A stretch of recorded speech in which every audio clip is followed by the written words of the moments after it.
What's up again, Manna Church? Welcome back here for day 5 of this week's Morning Manna. So glad to be with you today. We are continuing our journey through 1 Peter chapter 5, looking at some of the highlights that he has for us. So let's, as per usual, let's just dive right in there. And today we're going to be covering verses 8 and 9, which say, "Be sober-minded, be watchful. Your adversary, the devil, prowls around like a roaring lion, seeking someone to devour.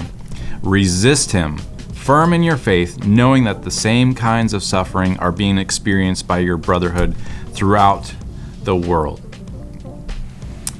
You know, what this brings to mind is this idea of short-term pleasure versus long-term gain or reward. What you think you want in the moment that will bring you temporary pleasure is not worth the long-term consequences. The enemy knows how to deceive and coerce you into these areas.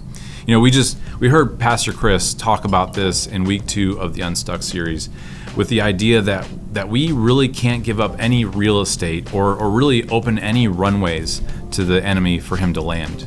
You know, verse 9 reminds me of something I experienced during a 12-mile ruck march, which I can laugh about it now, but I vividly remember where my spirits were actually lifted during the ruck march when I looked around at everyone else around me, and I felt joy, and it wasn't because I saw everybody else hurting in the same way that I was hurting.